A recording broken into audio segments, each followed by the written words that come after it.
এবং এইগুলো একটা আমাদের অসচেতনতার ফলাফলও বটে।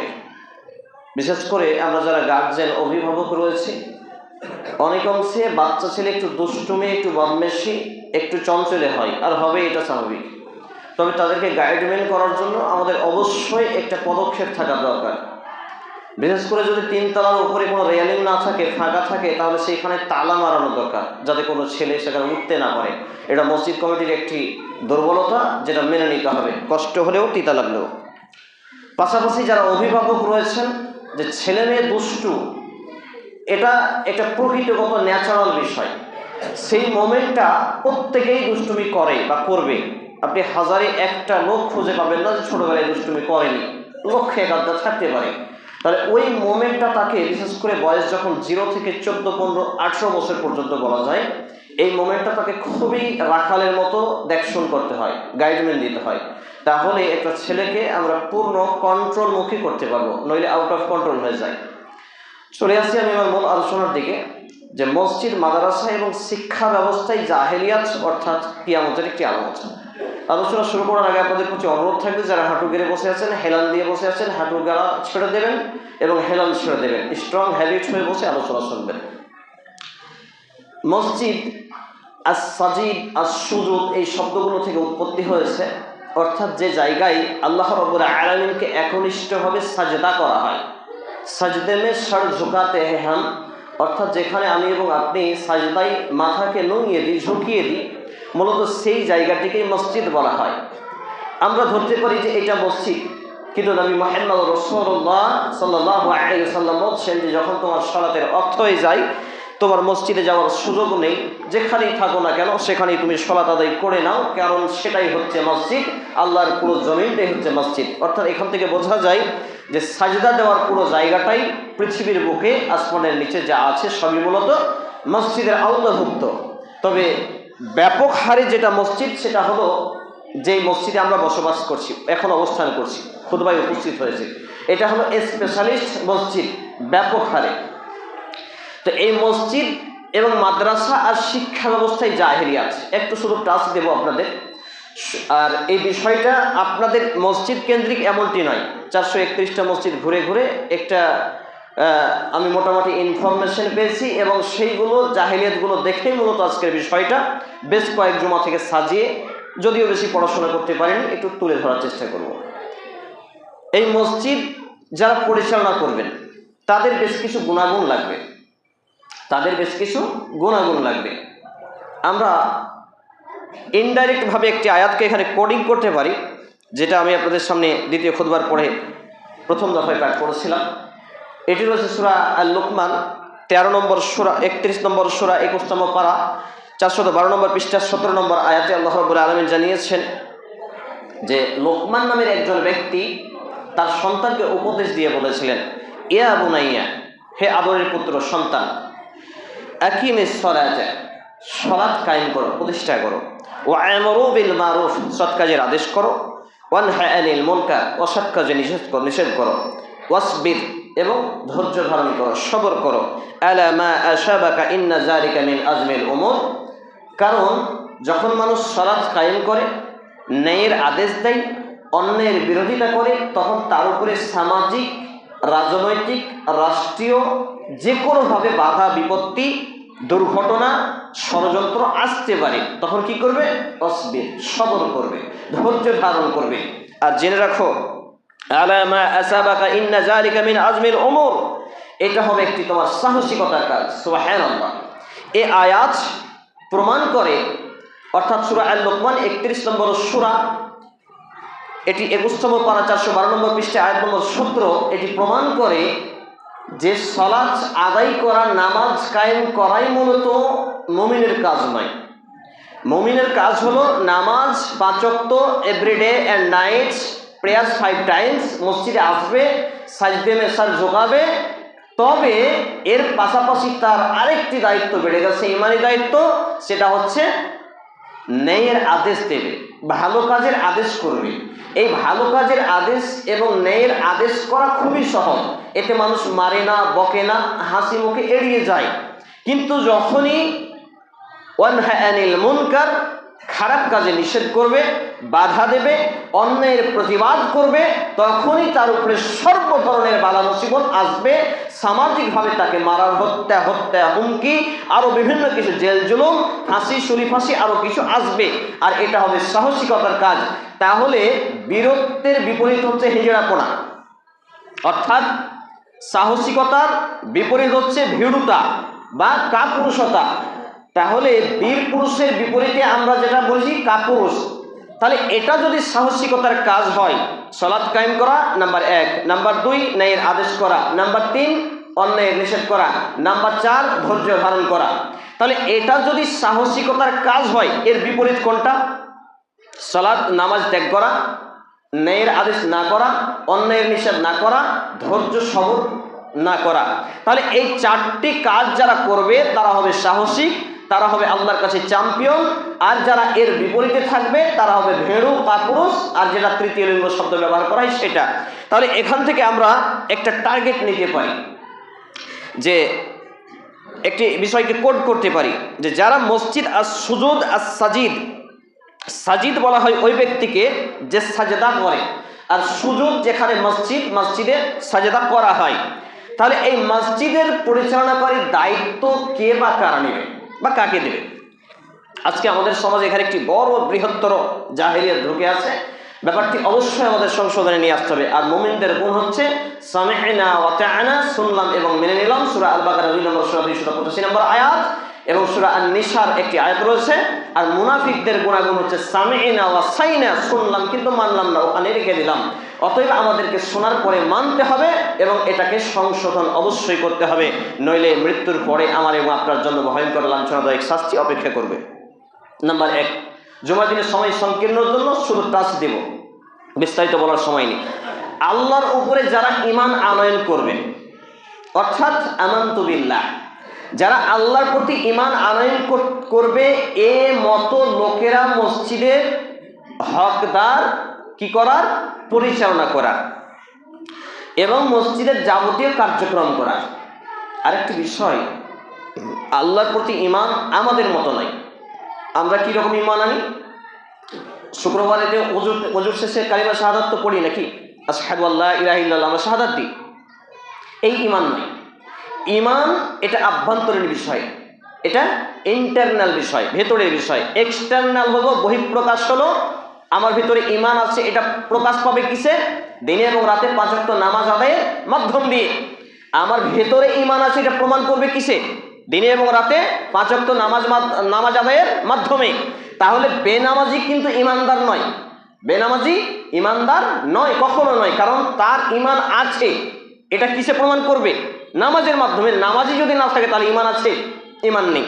তাহলে 1 নম্বর ব্যাপার হলো, যারা আল্লাহর প্রতি ঈমান আনয়ন করবে আল্লাহর সন্তুষ্টি অর্জনের জন্য, তারা মসজিদের দায়িত্ব নিতে পারবে। নাম্বার 2, ওয়াল ইয়াউমিল আখির, পরকালের প্রতি বিশ্বাস স্থাপনকারী। যারা কিয়ামতের প্রতি বিশ্বাস রাখে, পরকাল বলতে মৃত্যুর পরবর্তী স্টেপ, আয়ালামে বারজাখ, কবরের জীবন, কবরের সওয়াল জবাব, শাস্তি এবং শান্তি, এবং কিয়ামতের মাঠ, পুলসিরাত, জান্নাত এবং জাহান্নাম, এই কয়েকটি স্টেপের প্রতি যারা ঈমান আনে, বিশ্বাস করে। কি বিশ্বাস? আমার আপনার মতো বিশ্বাস নাই। বিশ্বাস মানে আমি মুখ দিয়ে একটা কথা বলছি, যদি এই কথাটা শরীয়তে নির্দেশিত পথ ও পদ্ধতি অনুসরণ করে না হয়, এর বিরুদ্ধে হয়, যদি এটা অমানবিক হয়, যদি এটা কারো ক্ষতির স্বার্থে হয়, তাহলে এই ঈমান নয়। কোন ঈমান? যে আমি এই কথাটা বলবো, এই কথার জন্য আমাকে হিসাব লাগবে। কোন ঈমান? আমি এই কাজটা করব, এই কাজের জন্য আমাকে কিয়ামতের মাঠে হিসাব লাগবে। কোন ঈমান? আমি এইভাবে এটা উপার্জন করব, এই টাকাটা নেব, এটা গোছাবো, এটার জন্য আমাকে কিয়ামতের মাঠে হিসাব লাগবে। যদি এই রকম ঈমান থাকে পরকালের প্রতি, তাহলে সেই ব্যক্তির অবশ্যই মসজিদের দায়িত্ব, কমিটি, ক্যাশিয়ার, সেক্রেটারি, সভাপতি, আরো কিছু হওয়ার অধিকার বা যোগ্যতা আছে। নাম্বার 3, সালাত কায়েম করা, দিনে এবং রাতে 5 ওয়াক্ত সালাত আদায় করা। আজকে আমাদের সমাজে নাজেহাল অবস্থা। 431টা মসজিদ ঘুরে দেখলাম, প্রত্যেকটা মসজিদে প্রায় 31টা মসজিদও আমি পাইনি যেখানে নামাজি কমিটি রয়েছে। আলহামদুলিল্লাহ ইতিমধ্যে কয়েকটা মসজিদ পরিবর্তন হয়েছে, যেমন লালগোলা একটা মসজিদে খুতবা দিলাম, সেখানে পুরো কমিটি আপনার ডেভেলপ করেছে ইয়াং জেনারেশনের উপরে, মানে যারা নামাজি ধার্মিক ব্যক্তি তাদেরকে মসজিদের দায়িত্ব দিয়ে দিয়েছেন, কারা বয়োজ্যেষ্ঠরা, এবং তারা শুধু পরামর্শদাতা হিসেবে আছেন এবং মসজিদে আমাকে বলছেন যত কড়া মাসলা পারেন এখানে খুতবা দেন। 1 নম্বর শর্ত দিলেন। 2 নম্বর আমাকে একটা আরো সাহস দিয়েছিলেন, যতক্ষণ পারেন সময় দেখার কোনো প্রয়োজন নেই, খুতবা চালিয়ে যান। তাহলে এই হলো ইসলামের একটা রূপরেখা। কিন্তু আমরা এইগুলো না থাকার পর ফলে কি করছি, আমরা নিজেদের খাম খেয়াল মতো মৌলভী সাহেবকে হাতের ময়লার মতো ব্যবহার করছি, যেদিকে ঘুরবে পুতুলের মতো। এইদিকে মৌলভী সাহেব তো এইদিকে ঘুরতে পাবে না, এইদিকে মৌলভী সাহেব তো এইদিকে ঘুরতে পাবে না। এটা সমাজ ব্যবস্থা বা মসজিদ পরিচালনা করার সুযোগ্য দায়িত্বশীল নয়। এবং জামাতে সালাত আদায়কারী, 3 নম্বর শর্তটা হলো 5 ওয়াক্ত সালাতের মধ্যে জামাতে সালাত আদায়কারী। কারণ জামাত ত্যাগকারী হচ্ছে মুনাফিক, নাউযুবিল্লাহি মিন যালিক। 5 ওয়াক্ত জামাতে সালাত আদায়কারী যদি কোনো ব্যক্তি থাকে, সেই লোকটা একজন হলেও তাকে দিয়ে মসজিদ পরিচালনা করার দায়িত্ব দিতে হবে, অন্য কেউ হওয়ার অধিকার রাখে না। আজকে বলুন, যদি মসজিদের কমিটি, মাদ্রাসার কমিটি আমরা এইভাবে নির্বাচন করতাম, আমরা এইভাবে দেখাশোনা করতাম, তাহলে নামাজির কম্পিটিশন হতো না। বোঝাতে পারছি ব্যাপারটা? হাঁটু ছেড়ে দেন মুরব্বী, হাঁটু ছেড়ে দেন। বোঝাতে পারছি ব্যাপারটা, যে ফার্স্ট কাতারে নামাজি হওয়ার জন্য প্রতিযোগিতা হতো না। কিন্তু আমাদের সিস্টেমেটিকটা পুরো উল্টে দিয়েছি। এক রাজনৈতিক নামের যে দুর্নীতি আমাদের সমাজে চলছে, সেই রাজনীতির মতো দুর্নীতি আজকে মসজিদ মাদ্রাসার মধ্যে ঢুকে পড়েছে। আর যার জন্য ইসলামের কোনো কিছু লাভ হয় না, এখানে ওখানে হাঙ্গামা দাঙ্গামা ফাসাদ আর রাহাজানি চলতেই আছে। নাম্বার 4, জাকাতের যদি সামর্থ্য থাকে তাহলে জাকাতের টালবাহানা না করা, জাকাতে উপযুক্ত জাকাত আদায়কারী এবং সাধ্য অনুপাতে দান এবং সাদাকাকারী। তার কয়টা পয়েন্ট হলো? 4টা পয়েন্ট। এই পয়েন্টটাও ভাইটাল। হাজারো ব্যক্তি আমরা জানি যে মসজিদের দায়িত্ব নিয়েছেন, জাকাতের সামর্থ্য রয়েছে, অথচ জাকাত কি জানেই না, জ্ঞানই নেই। বাস্তবায়ন আমল সেটা তো অনেক দূরের কথা। 2-4টা লুঙ্গি দিয়ে দিল, মন মতো কয়েকটা মৌলবীকে কিছু দিয়ে দিল, বাস জাকাত আদায় হয়ে গেল, মামার বাড়ি রাস্তা। না, এইগুলো চলবে না। নাম্বার 5, দল মতের ঊর্ধ্বে সর্বক্ষেত্রে নির্ভয়ে সত্য উপস্থাপনকারী, মিথ্যার বিরোধিতাকারী, এই মতো লোক নিরপেক্ষ দৃষ্টিভঙ্গি, কোরআন এবং সেই সুন্নাহ দিয়ে ইনসাফ আদলকারী ব্যক্তি। নাম্বার 5 এটা আসছে যে সেই ব্যক্তি মসজিদের কমিটি হওয়ার যোগ্যতা রাখে। আছে আমাদের।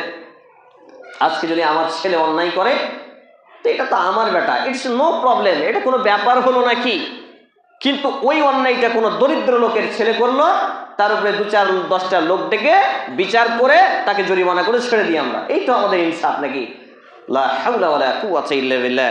তাহলে যারা নিরপেক্ষ, আমি হাবিবুল্লাহ আমার বিরুদ্ধে যদি চলে যায় কোনো কথা, আমি হাবিবুল্লাহ আমার বাপের বিরুদ্ধে যদি চলে যায় কোনো কথা, শারীরিক দৃষ্টিকোণে সেটাকে ন্যায় এবং ইনসাফের সহিত আমাকে কাজ করতে হবে। কিরকম কাজ?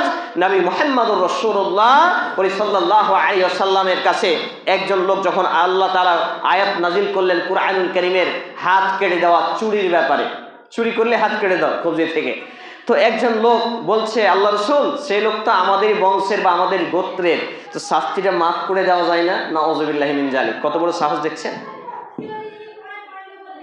একই রকম ভাবে আমাদের সমাজে এমন লোক পাওয়া যায় না, যে তো আমাদের দলের লোক, এটাকে একটু বানচাল করে দেন না, কি ব্যাপার, একটু সহ্য বিচ্ছ করে নিন না। তাহলে এই জাহেলিয়াত কোথা থেকে? পৃথিবীর সৃষ্টি লগ্ন থেকে আছে মূলত। তো নবী মুহাম্মদ রাসূলুল্লাহ সাল্লাল্লাহু আলাইহি ওয়াসাল্লাম ন্যায় নিষ্ঠা এবং আদল ইনসাফের প্রতীক ছিলেন। সমগ্র পৃথিবীর মধ্যে, পৃথিবীর সৃষ্টি লগ্ন থেকে আখির কিয়ামত তাক মুহাম্মদ রাসূলুল্লাহ সাল্লাল্লাহু আলাইহি সাল্লামের মতো দুনিয়ার বুকে, আসমানের নিচে, জমিনের উপরে মানুষের মধ্যে থেকে আর কোন ন্যায় প্রতিষ্ঠাকারী, ন্যায় বিচারক পৃথিবীতে আর আল্লাহ তাআলা নাজিল করবেন না। তিনি মহামানব, তিনি মুহাম্মদ রাসূলুল্লাহ সাল্লাল্লাহু আলাইহি সাল্লাম বলছেন, শুনে রাখো হে জাহেল, একটা কথা মনে রাখবে, আমার মেয়ে ফাতেমা রাদিয়াল্লাহু তাআলা আনহাও যদি এই চুরির মতো পাপে অন্যায়ে যুক্ত থাকতো, আমি মুহাম্মদ সাল্লাল্লাহু আলাইহি সাল্লাম তার হাত দুটোকে কেটে দিতে দ্বিধাবোধ করতাম না। সুবহানাল্লাহ, এটা হচ্ছে ইনসাফ। বাপের কাছে কলিজার টুকরা হয় মেয়েরা, নিজের মেয়ে সম্পর্কে স্বয়ং মুহাম্মদ রাসূলুল্লাহ সাল্লাল্লাহু আলাইহি সাল্লাম এই মন্তব্য করছেন। এইরকম নেই ইনসাফওয়ালা লোক মসজিদের কমিটি হওয়ার যোগ্য, অন্যথায় মসজিদের কমিটি হতে পারবে না। নাম্বার 6, মসজিদের অবিচ্ছেদ সম্পর্ক থাকা, অর্থাৎ মসজিদকে আবাদকারী। অবিচ্ছেদ সম্পর্ক মানে মসজিদের সাথে সম্পর্ক ছিন্ন করবে না, মসজিদের সাথে আত্মা তার অনবরত জড়িত থাকবে, মসজিদের সাথে তার কলব অন্তরটা লেগেই থাকবে। কখন মুয়াজ্জিন বলবে হাইয়া আলাস সালাহ, সালাতের জন্য এসো, হাইয়া আলাল ফালাহ, সাফল্যের জন্য এসো, আর সে দৌড়িয়ে চলে আসবে, কোনো চিন্তা পরোয়া করবে না। কাজ কাম, বাড়ি গাড়ি, নারী, টাকা, প্রসাদ সব কিছুকে লাথি মেরে মসজিদমুখী হবে। মূলত এই কোয়ালিটির লোক মসজিদের কমিটি হওয়ার, মাদ্রাসার কমিটি হওয়ার যোগ্যতা রাখে। তাহলে এই 6 শ্রেণীর লোক আমাকে এবং আপনাকে, এবং আরো কিছু গুণাবলী আল্লাহ রাব্বুল আলামিন সূরা আন-নূর 24 নম্বর সূরা 36 থেকে 37 নম্বর আয়াত পর্যন্ত বিবৃতি দিয়েছেন যে যারা আল্লাহর গৃহকে মর্যাদা উন্নত করার জন্য, সেগুলোতে তার নাম উচ্চারণ করার জন্য আদেশ দিয়েছে, সেখানে সকাল সন্ধ্যায় তার পবিত্রতা ঘোষণা করে, তার মহিমা ঘোষণা করে, এবং ব্যবসা বাণিজ্য, ক্রয় বিক্রয়, আল্লাহর স্মরণ থেকে নামাজ কায়েমে এগিয়ে পড়ে, ঝাঁপিয়ে পড়ে, যাকাত দেওয়া থেকে বিরত থাকে না। অর্থাৎ আল্লাহর যে মৌলিক বিধিবিধান আদেশগুলো রয়েছে এইগুলো মান্যতা করার জন্য সব সময় প্রচেষ্টায় থাকে। মূলত এই 6 ধরনের লোক মসজিদের কমিটি হওয়ার যোগ্যতা রাখে। সম্মানিত উপস্থিতি ভাই এবং বন্ধুগণ, এই আয়াতে কারিমা আমাকে এবং আপনাকে যেটুকু প্রমাণিত করে যে আজকে আমার এবং আপনার সমাজে মসজিদ, মাদ্রাসা এবং শিক্ষা ব্যবস্থায় জাহিলিয়াত কিভাবে ঢুকেছে আরেকটু আপনাকে দেখাই। দারুস সালাম থেকে পাবলিশিত সহিহ আল বুখারী গ্রন্থের হাদিস নাম্বার 59 এবং আধুনিক ইসলামিক ফাউন্ডেশন আধুনিক প্রকাশনী বুখারী থেকে হাদিস নাম্বার 57-তে বর্ণিত হয়েছে। নবী মুহাম্মদ রাসূলুল্লাহ সাল্লাল্লাহু আলাইহি সাল্লাম একদা আলোচনা করছেন, কোরআন এবং সুন্নাহর তালিম দিচ্ছেন। কাদেরকে? সর্বশ্রেষ্ঠ উম্মাহ সাহাবী রাদিয়াল্লাহু তাআলা আনহুম দেরকে তিনি আলোচনায় মগ্ন রয়েছেন, ধ্যানে রয়েছেন। এমত অবস্থায় একজন বেদুইন লোক এসে জিজ্ঞেস করলো, আল্লাহ রাসূল কিয়ামত কখন হবে? আল্লাহ রাসূল কথা চালিয়ে গেলেন, তার কথাই কর্ণপাত করলেন না। আবার লোকটি বলছেন, আল্লাহ রাসূল কিয়ামত কখন হবে? আল্লাহ নবী তার কথাকে চালিয়ে গেলেন, তার কথাই কর্ণপাত করলেন না। আবার বলছেন, ইয়া রাসূলুল্লাহ, ইয়া হাবিবাল্লাহ, আমার পিতামাতা আপনার প্রতি কুরবানি হোক, আল্লাহ নবী কিয়ামত কবে হবে? আল্লাহ নবী আবার তার আলোচনা বক্তব্য চালিয়ে গেলেন, বিরোধিতা করলেন না, চিন্তা করলেন না, তাকে নিয়ে ভাবলেন না, আলোচনা শেষ করলেন। এ পর্যায়ে বলছে, কে যেন বলেছিলে কিয়ামত কবে হবে? লোকটি ভয় পেয়ে গেছে, ব্যাপারটা কি? আল্লাহ রাসূল আমাকে ডাঁটবেন নাকি, বকা দিবেন নাকি? অথচ নবী মুহাম্মদুর রাসূলুল্লাহ সাল্লাল্লাহু আলাইহি সাল্লামের খাদেম আনাস রাদিয়াল্লাহু তাআলা আনহু তিনি বলছেন, আমি 10 থেকে 12 বছর রাসূলের সেবায় ছিলাম, তার খাদেম হিসেবে ছিলাম, তার বাড়িতে গোলামি করেছি। কখনো তিনি আমাকে বলেননি তুমি এটা করলে কেন, তুমি ওটা করলে কেন, তুমি এটা করলে না কেন, তুমি ওটা করলে না কেন। সুবহানাল্লাহ, চিন্তা করেছেন? আমরা তো একটুতেই অভিযোগ এনে ফেলি আমাদের লেবারদের উপরে, আমাদের অধীনস্থ লোকেদের উপরে, এই আপনি এটা করলেন, এই তুমি এটা করলে, আমরা বলি না? কিন্তু নবী মুহাম্মদ রাসূলুল্লাহ সাল্লাল্লাহু আলাইহি সাল্লাম সর্বোত্তম চরিত্রের অধিকারী ছিলেন, তিনি কখনো এই কথা বলেননি। অথচ আনাস রাদিয়াল্লাহু তাআলা আনহু বলছেন, কত কাজ যে আমার ভুল হয়েছে। উদাহরণস্বরূপ তিনি বললেন, অমুক গোত্রের কাছে যাও, আমি ছোট মানুষ, যেতে যেতে রাস্তায় খেলা করতে লেগেছি, আল্লাহ রাসূল সাল্লাল্লাহু আলাইহি সাল্লাম আমাকে ডাকলেন, তুমি যাওনি? আর তিনি বললেন, আল্লাহ রাসূল আমি খেলায় মগ্ন হয়ে গেছি, আমি যাচ্ছি একটু পরে। তিনি বকা দিলেন না, তুমি এটা ভুল করলে, এ কথাও বললেন না। সুবহানাল্লাহ। তাহলে আমি যেটা বোঝাতে চাচ্ছি যে নবী মুহাম্মদুর রাসূলুল্লাহ সাল্লাল্লাহু আলাইহি সাল্লাম এতটাই নরম মনের ছিলেন, এতটাই মানবিক ছিলেন, এতটাই সহজ সরল ছিলেন এবং এতটাই উত্তম চরিত্রের অধিকারী ছিলেন। এখন আমাকে এবং আপনাকে যে বিষয়টা বলি যে আজকে যারা আমরা মসজিদ, মাদ্রাসা এবং শিক্ষা ব্যবস্থা ডিপার্টমেন্টের দায়িত্ব নিয়ে আছি, আদৌ কি এইসব গুণাবলী আমাদের মধ্যে আছে? আছে? নেই। আজকে বড় বড় শাইখুল হাদিস সঠিক কোরআন এবং হাদিসের কথা সমাজে বলতে পারেন না কেন? গত কয়েকদিন আগে নভেম্বর, ডিসেম্বর, জানুয়ারি পুরো বাইরে দাওয়াতি কাজ করলাম আলহামদুলিল্লাহ, পুরো পশ্চিমবাংলার বুকে। তা আমাদের মুর্শিদাবাদের বাইরে আলেমদের সম্মান কদর প্রচুর পরিমাণে, বলে বোঝানো অসম্ভব। যখনই মুর্শিদাবাদের মধ্যে পা রাখছি তখন মনে হচ্ছে ক্যাচড়া, মানে আমাদের আর মূল্য নেই, ডাস্টবিনে থাকা ময়লার মতো, আমাদের আর কোনো মূল্য নেই। মানে দাড়ি টুপি পাঞ্জাবি দেখলেই এটা একবারে রিজেক্ট মাল। কিন্তু মুর্শিদাবাদের বাইরে যেমনই পা পড়ছে সম্মানে ভরে যাচ্ছে আলহামদুলিল্লাহ। এর একটা মুখ্য কারণ হলো আমাদের মুর্শিদাবাদের মধ্যে কালকেই কয়েকজন ব্যক্তি বলছিলেন, এবং আমার এটা গবেষণায় এসছে, শমশেরগঞ্জ, সুতি 1, 2 এবং ফারাক্কা, এই 4টা ব্লকের আন্ডারে সব থেকে নিকৃষ্ট মন মানসিকতার মানুষ বসবাস করে। আপনি তদন্ত করবেন, আমার তদন্ত করা আছে।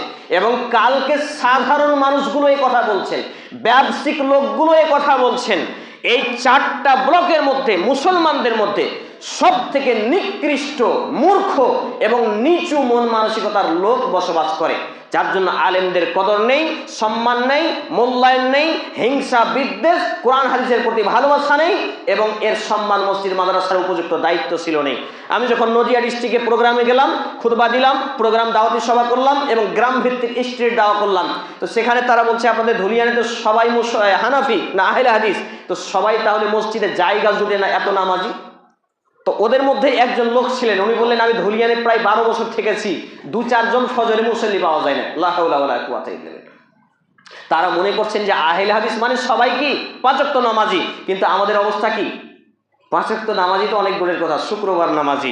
সম্মানিত উপস্থিতি ভাই এবং বন্ধুগণ, 6টি গুণাগুণ আমাদের মধ্যে যদি থাকে, এই 6টি গুণ আমাদের মধ্যে অর্জিত হলে আমরা মসজিদ মাদ্রাসা কমিটি এবং ইসলামিক নামকরণে যতগুলো স্কুল রয়েছে এর অধিকার রাখতে পারি।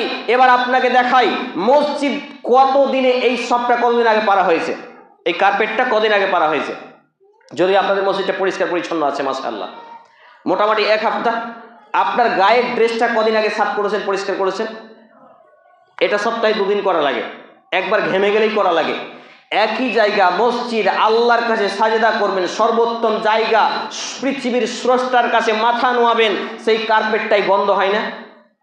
তেল ছিটা পড়ে যায়, নোংরা হয়ে যায়, আবর্জনা থাকে, অনেক সময় দাড়ি মানুষের ছিঁড়ে ছিঁড়ে পড়ে থাকে, সাজদায় গিয়ে মুখে লেগে যায়, মসজিদে টাঙানো গামছা, অনেকে নাক মুছে, আমি সেদিন থেকে আর কোনোদিন মুখ মুছি না, নাক মুছে রেখেছে আর আমি মুখ মুছতে গেছি, আমার ঠোঁটে লেগে গেছে। আস্তাগফিরুল্লাহ। চিন্তা করেছেন? তাহলে এই হলো মুসলমানদের অবস্থা। আপনার বাড়ির পেশাব পায়খানা কতদিন পরিষ্কার হয়? মাসে 2-3 বার কম করে হলেও, কিন্তু মসজিদে পেশাব পায়খানা কয়দিন পরিষ্কার করেন? বাড়িতে ঝাড় ঝাঁটা কতদিন দেন? দেখেন, আপনাকে মনে হবে এগুলো গল্প, কিন্তু বাস্তব চিত্র। এইগুলো না বললে সমাজ সংস্কার করা সম্ভব নয়। তাহলে একটা বাড়িতে সকাল সন্ধ্যা দুপুর 3 টাইম ঝাড়ু দেওয়া লাগে। আপনার নতুন নতুন একটা বৌমা নিয়ে এসছেন ছেলের বিয়ে দিয়ে, যদি সকালবেলা ঝাড় দিয়ে বিকেলবেলা ভুলে যায়, আপনি অভিযোগ করেন বাকি লোকেদের সামনে বউটা ভালো নয়, ঝাড় ঝাঁটা দিতেই জানে না। আরে শাশুড়ি বলে বলে শ্বশুরিও বলে, হাজারো পরিবারে এরকম অশান্তিমূলক সমাধানের জন্য আমার কাছে ফোন আসে, অথচ আল্লাহর ঘর মসজিদ, এই মসজিদের দিনে একবার ঝাড় দেওয়ার লোক পাওয়া যায় না গো, অথচ এর বিনিময়ে জান্নাত। আপনার বাড়ি যদি 1 মাস না ঝাড় দেন জাহান্নাম যাবেন নাকি? যদি প্রত্যেক দিন ঝাড় দেন তো জান্নাত যাবেন নাকি?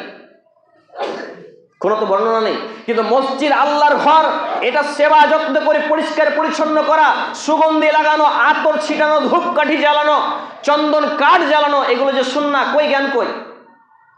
মসজিদে আজান দেওয়া সুন্নাহ হলো মসজিদের বাইরে বারান্দায়, এখানে আপনার 50 বার বোধহয় বলা হয়েছে। আমার 14তম খুতবা আপনাদের এখানে, আজকে 15তম খুতবা, 14 বারের আগে দিয়েছি। এবং সাপ্তাহিক ইজতেমাগুলো যখন হতো তখনও বলেছি যে আজানের ব্যবস্থা বাইরে করবেন, বারান্দায়, ওটা সুন্নাহ। কই হলো না। মসজিদের সামনে দেখেন কত কি লাগিয়ে রেখেছেন, কোথাকার রমজানের চাট, কোথাকার আপনার ঘড়ি, কোথাকার কি, এগুলো তো চলবে না। মসজিদের সাদা রং করতে হবে পুরো, কই এটাও তো নেই। এইভাবে প্রত্যেকটা ক্ষেত্রে এই 6টি পয়েন্ট না থাকার ফলে মসজিদ পরিচালনা আজকে জগা খিচুড়ি হয়ে গেছে। মসজিদের তালা মারার সিস্টেম আছে আপনাদের এখানে নাকি? এসার পর তালা মারার সিস্টেম আছে? নেই? আলহামদুলিল্লাহ, খুশি হলাম। প্রায় মসজিদে তালা মারার সিস্টেম করেছে। মনে করুন এখন কটা লোকের বাড়িতে ফজরের আগে তাহাজ্জুদে উঠে কান্নাকাটি করার জন্য কটা লোকের বাড়িতে ঘর ওইরকম আছে যে কান্নাকাটি করবে, পাশের লোক ডিস্টার্ব হবে না? কটা বাড়ি আছে? আছে। খুব পয়সাওয়ালাদের 1-2টা পাবেন। তাহলে আমি পাপী মানুষ, গুনাহগার মানুষ, আল্লাহর কাছে ক্ষমা নিব, তওবা চাইবো, তাহলে এই মতো অবস্থায় রাতে উঠে কান্নাকাটি করবো, তো আমার জন্য মসজিদ সেফটি নয়? তো যেই সব মসজিদগুলোতে তালা মেরে দেওয়া হয়, এরা আমার হক নষ্ট করছে না? একই রকম ভাবে মসজিদে পেশাব পায়খানা সবকিছু কালেকশন করে হচ্ছে, মসজিদে পেশাব পায়খানায় তালা মেরে দিচ্ছে। এইভাবে প্রত্যেকটা সেক্টর আজকে কুলুষিত হয়ে আছে। মসজিদের ডিপার্টমেন্ট গেল, আবার মাদ্রাসা ডিপার্টমেন্ট। যেই লোকটা নিজে কোন দিকে মুখ করে পেশাব করতে জানে না, এই লোকটা মসজিদ মাদ্রাসার ক্যাশিয়ার, সেক্রেটারি, সভাপতি। তারপর কি করছে, বড় বড় সাইকুল হাদিস 10,000, 15,000, 20,000 টাকা মাসে বেতন পাই, আর ওই সব মূর্খ লোকেদের আনুগত্য করে। আমি বলেছিলাম সেই নদিয়া ডিস্ট্রিক্ট সহ কয়েকটা জায়গায় যখন খুতবা দিতে গেলাম, একটা মসজিদে আমাকে বললেন আপনি থাকেন, আপনাকে 12,000 টাকা মাস দিব। আরেকটা মসজিদে বললেন আপনি থাকেন, 17,000 দিব। আরেকটা মসজিদে বললেন 18,000 দিব। আরেকটা মসজিদে বললেন 20,000 টাকা দিব, তবুও থাকবেন না। আমি বললাম সমাজের গোলামি আমি করতে পারবো না। দিন গেলে যদি হালাল উপার্জনের সাথে আমাকে চেয়ে চিন্তেও খেতে হয়, ভিক্ষাবৃত্তি করেও খেতে হয়, আলহামদুলিল্লাহ, আমার এর জন্য কোনো পাপ হবে না, যায় যেটা। কিন্তু আমি সমাজের গোলামি করে এইভাবে মুখে কুলুপ এঁটে হক কথা থেকে বিরত থেকে আমি কখনো জাতির গোলাম হতে পারবো না। সম্মানিত উপস্থিতি ভাই এবং বন্ধুগণ, এবারে চলে আসি আমি আমার আলোচনার শেষাংশে। এখানে আল্লাহ রাব্বুল আলামিন আমাকে এবং আপনাকে সালাত কায়েমের পাশাপাশি ন্যায়ের আদেশ, অন্যায়ের নিষেধ আর সবর করতে বললেন। তাহলে 1 সালাত আদায় করা, 2 ন্যায় কাজের ভালো কাজের আদেশ করা, 3 অন্যায় কাজে খারাপ কাজে নিষেধ করা, 4 ধৈর্য ধারণ করা। এই 4টি পয়েন্ট মূলত প্রত্যেকটা মুসলমানের জীবনে থাকা আবশ্যকীয় কাজ। আরেকটি প্রায় একই পর্যায়ের আয়াত আল্লাহ রাব্বুল আলামিন বলছেন সূরা আল ইমরান 3 নম্বর সূরা 4th পারা 64 নম্বর পৃষ্ঠা আয়াত নম্বর 110। আল্লাহ তাআলা বলছেন কুনতুম খায়রা উখরিজাতিন নাস তা'আমুরুনা বিল মারুফ ওয়া তানহাউনা আনিল মুনকার ওয়া তু'মিনুনা বিল্লাহ। আল্লাহ তাআলা বলছেন তোমরাই হলে শ্রেষ্ঠতম উম্মত বা জাতি। তোমাদেরকে মানব সেবা করার জন্য বা মানুষের কল্যাণের জন্য আনা হয়েছে বা পাঠানো হয়েছে। তোমরা কি করবে? সৎ কাজের আদেশ করবে, অন্যায় কাজের নিষেধ করবে, আর কি করবে? আল্লাহর প্রতি ঈমান আনয়ন করবে। ওয়া তু'মিনুনা বিল্লাহ। কয়টা কাজ? 1, আমরা মানুষের সেবা করব। মানুষ, হিন্দু, খ্রিস্টান, ডোম, চামার, মেথড, বৌদ্ধ, জৈন যা আছে সবার সেবা করব। এই আয়াতটার উপরে যদি আমি এবং আপনি আমল করতে পারি, নিজেকে গঠন করতে পারি, ওয়াল্লাহি আল্লাহর কসম, আমি এইটুকু বয়সে এইটুকু জ্ঞান অর্জন করে যেটুকু বুঝেছি, আজকে মুসলমানদেরকে দেশদ্রোহী, আজকে জঙ্গি, টেররিস্ট, আরো কিছু আতঙ্কবাদী, বিভিন্ন কিছু যে শব্দ বলছে বিশ্ব মিডিয়া সহ, এই আয়াতের মোতাবেক যদি আমি আপনি নিজেকে গঠন করতে পারি, ছেলে মেয়ে, পরিবার, সমাজ গঠন করতে পারি, ওয়াল্লাহি আল্লাহর কসম, তারা সেই শব্দ মুখে আনতেও ভয় পাবে। আমি তার বাস্তব প্রমাণ। গত কয়েকদিন আগে গেলাম মতিঝিল পার্ক, শুনতে খারাপ লাগে, সেখানে আমরা কেন গেলাম? স্ট্রিট দাওয়াতে গেলাম, ম্যান টু ম্যান দাওয়াতে গেলাম, ব্যক্তি বিশেষে দাওয়াত। হিন্দু, খ্রিস্টান, ডোম, চামার, মুসলিম, নাস্তিক, বৌদ্ধ সবাইকে দাওয়াত। বিভিন্ন লিফলেট ছিল, ব্যাচে আমরা 8 জন ছিলাম। বাসে যেতে যেতে আমরা যখন স্ট্রিট দাওয়াত দিচ্ছি, তো মুর্শিদাবাদ হলেও বহরমপুরটা শিক্ষিত এলাকা, এখানে বড় বড় সাইকুল হাদিস। শুধু মুসলমানকে দাওয়াত দিতে হবে না মুসলিমদেরকে দিতে হবে? কাকে দিতে হবে? এটা হচ্ছে দাওয়াতুল ইসলাহ, সংশোধন করতে হবে মুসলমানদেরকে। আর দাওয়াতুল্লাহ, আল্লাহর দাওয়াত দিতে হবে অমুসলিমদেরকে, যারা গায়রে মুসলিম তাদেরকে। কিন্তু আমাদের সেই জ্ঞান কোথায়? আমাদের একটা সমীক্ষা হয়েছে যে প্রায় প্রত্যেক মুসলমানকে 59 জন লোককে দাওয়াত দিতে হবে। 59 জন লোককে দাওয়াত দিতে হবে। আমরা তো নিজেরাই দাওয়াত থেকে বঞ্চিত, নিজেরাই হেদায়েত থেকে বঞ্চিত, আমাদেরকে কে দাওয়াত দিবে? এবারে আমি চলে আসি যে এখানে আল্লাহ রাব্বুল আলামিন মানুষের সেবা করতে বললেন। আপনি বাসে আছেন, একটা অসুস্থ লোক আছে, তাকে সিট দিয়ে দিলেন, এটা মানুষের সেবা। কেউ পানি তৃষ্ণা পেয়েছে, তাকে পানি দিলেন, এটা সেবা। অমুসলিম, হিন্দু, খ্রিস্টান, বৌদ্ধ, জৈন যেই ধর্মের হোক না কেন, চিকিৎসার জন্য টাকা পাচ্ছে না, তাকে চিকিৎসা করিয়ে দেন আপনি, এটা হচ্ছে সেবা। সে যে কোনো ধর্মের হোক, মুসলমান হতে পারে, খাদ্যের জন্য খাদ্য পাচ্ছে না, সেখানে দেন আপনি, এটা হচ্ছে মানুষের সেবা। তবে ধর্মীয় উপাসনা, তাই পূজার চাঁদা, আরো কিছু, এইগুলোতে 1 টাকা দিলে ঈমান হারিয়ে যাবে, আপনার জাহান্নাম যেতে হবে। অতএব এই আয়াত প্রমাণ করে আপনাকে মানবিক হতে হবে। মুসলমান ঘরে যখন জন্মগ্রহণ করেছেন, আর একটা কি করতে হবে? সৎ কাজের আদেশ করতে হবে, এটা ভালো কাজ, এটা করো, এটা ভালো কাজ, এটা করো। আর একটা কি করতে হবে? অন্যায় কাজের নিষেধ করতে হবে, এটা খারাপ কাজ, এটা ছাড়ো। এখানে বাধা বিপত্তি আসবে, কখনো জেল আসবে, কখনো জুলুম আসবে, কখনো কেস আসবে, কখনো হত্যা পর্যন্ত হতে পারে। তাই বলে থেমে থাকলে হবে না, এটা হবে সাহসিকতার কাজ। এবং আরেকটা কি করতে হবে? ওয়া তু'মিনুনা বিল্লাহ, আল্লাহর প্রতি ঈমান আনয়ন করতে হবে।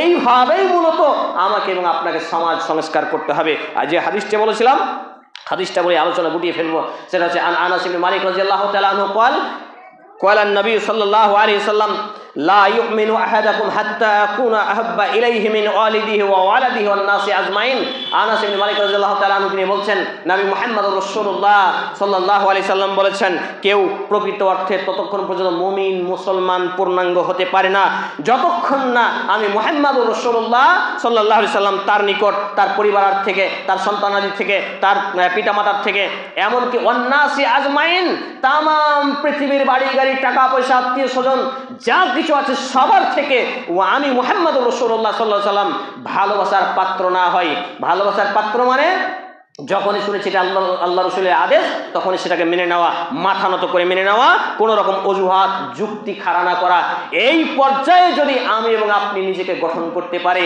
তাহলে আজকে আমাদের শিক্ষা ব্যবস্থা থেকে শুরু করে সব জায়গায় চেতনা দাঁড়াবে আর চেতনা যখন দাঁড়াবে তখন বিকাশ আসবে আর বিকাশ যখন আসবে তখন অন্ধকার দূরীভূত হবে আলোকিত এক উজ্জ্বল সমাজ আমরা পাবো ইনশাআল্লাহ তাআলা হাদিসটি বর্ণিত সহিহ আল বুখারী গ্রন্থের কিতাবুল ঈমান 2 নম্বর পর্বে হাদিস নম্বর 14 এছাড়াও ইসলামিক ফাউন্ডেশন হাদিস নম্বর 14 এছাড়াও আধুনিক প্রকাশনী সহ আধুনিক প্রকাশনীতে রয়েছে হাদিস নাম্বার 15 বিভিন্ন হাদিস গ্রন্থে হাদিসটি বর্ণিত হয়েছে আমাকে এবং আপনাকে সর্বাধিক ভালোবাসার পাত্র বানাতে হবে নবী মুহাম্মদুর রাসূলুল্লাহ সাল্লাল্লাহু আলাইহি সাল্লামকে আলোচনা শেষাংশে এসে আপনাকে এইটুকু অনুরোধ করব দেখুন আবেগ দিয়ে নয় আজকে জাতির অবস্থা করুণ পরিস্থিতি মুখী হয়ে গেছে এমন একটা পরিস্থিতি আসতে চলেছে যদি জাতি প্রত্যাবর্তন না করে অতএব আমাকে এবং আপনাকে আবেগ দিয়ে নয় বিবেক দিয়ে শিক্ষা দিয়ে জাতিকে পদ্মপতনের অধতল থেকে ফিরিয়ে আনতে হবে আর কখনো আলেমদের অসম্মান করে নয় আলেমদের সম্মান করে আজকে জুমার খুতবা কয়েক মিনিট এড়িয়ে গেল এটা নিয়ে বাইরে বাইরে বলে বাড়িয়েন না আপনার আপত্তি থাকলে আপনি আমাকে বলবেন আমি দলিলের বাইরে কাজ করি না দলিলমুখী কাজ করি ইনশাআল্লাহ তাআলা